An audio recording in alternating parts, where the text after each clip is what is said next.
Teman-teman yang sudah menyelesaikan studi di perguruan tinggi. Tahapan setiap harinya penyelenggara pendidikan dan pemerintah daerah. Pendekatan pembelajaran yang bisa dilakukan oleh kita. Dan menurut saya belajar itu bukan saja duduk di kursi, di meja, tangan diri. Ini kurang begitu ada juga pembelajaran.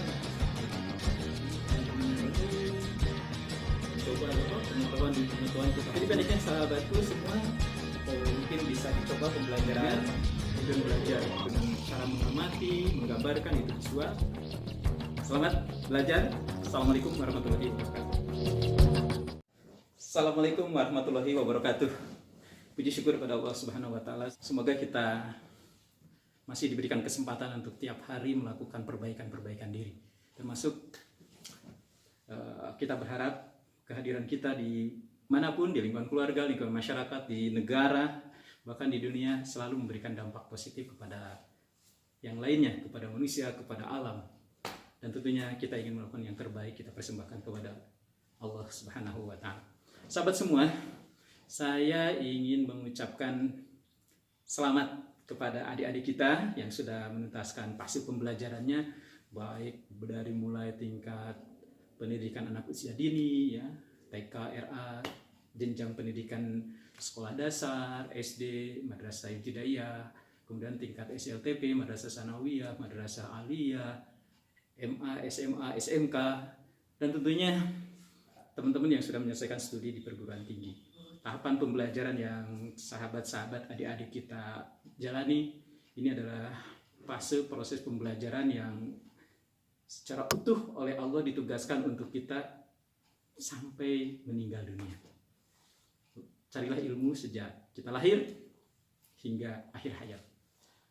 Baik sahabat semua, saya ingin sedikit berbagi tentang hal-hal yang berhubungan dengan pembelajaran. Tentu banyak model atau pendekatan pembelajaran yang bisa kita lakukan.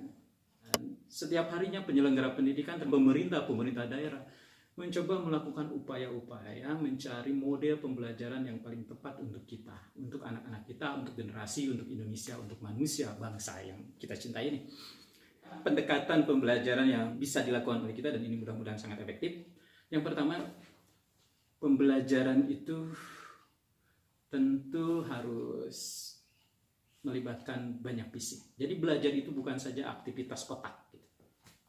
Pembelajaran yang baik tentu pembelajaran yang melibatkan seluruh tubuh. Anak atau siapapun yang belajar itu banyak bergerak. Makanya kita mengenal istilah jika banyak bergerak maka otak kita akan beranjak, kan begitu ya. Menurut saya belajar itu bukan saja duduk di kursi, di meja, tangan dilipat, mata ke depan, pasang telinga, sidakep begitu. Ini kurang begitu efektif bagi pembelajaran yang modern seperti hari ini. Dengan aktiviti fisik itu lebih bisa kita gunakan sebagai pendekatan pembelajaran. Jadi dengan bergerak dan berbuat itu jauh lebih efektif daripada dengan mendengar saja. Kemudian selanjutnya, pendekatan pembelajaran yang kedua di samping somatis adalah auditori. Nah, pembelajaran ini baru lebih banyak melafal dan mendengar, lafal dengar. Itu biasanya dulu kita menghafal, menghafalkan, kemudian mengucapkan, hafal kita ucapkan, mendengar dari penjelasan orang lain kemudian kita ucapkan.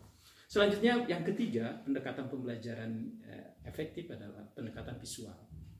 Jadi belajar itu adalah dengan mengamati, observasi. Kemudian setelah apa yang kita amati itu coba mengimajinasikan, menggambarkan apa yang sudah kita amati. Nah, pembelajaran model pengamatan dan penggambaran atas apa yang kita amati ini membantu kita, membantu anak kita untuk mencapai tujuan-tujuan pembelajaran. Kemudian yang selanjutnya adalah pembelajaran intelektual. Nah, ini baru pembelajaran dengan merenung, mencoba pengetahuan demi pengetahuan kita hubungkan hingga suatu saat antara pengetahuan A dengan pengetahuan B kita gabungkan sehingga mendapatkanlah pemecahan atas masalah yang sedang kita cari. Dan inilah model pembelajaran intelektual. Jadi pendeknya sahabatku semua, mungkin bisa dicoba pembelajaran melalui pendekatan SAFI ini.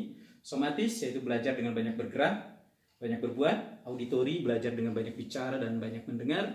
Kemudian belajar dengan cara mengamati, menggambarkan, itu visual. Dan tentunya pendekatan terakhir dilaksanakan melalui intelektual, yaitu dengan mencoba merenungkan, mengidentifikasi, menghubungkan ilmu-ilmu atau pengetahuan-pengetahuan yang sudah ada dalam pikiran kita, kemudian jadilah sebuah penyelesaian atas masalah-masalah yang dihadapi. Pembicaraan model sapi menurut saya bisa kita coba. Selamat belajar. Assalamualaikum warahmatullahi wabarakatuh.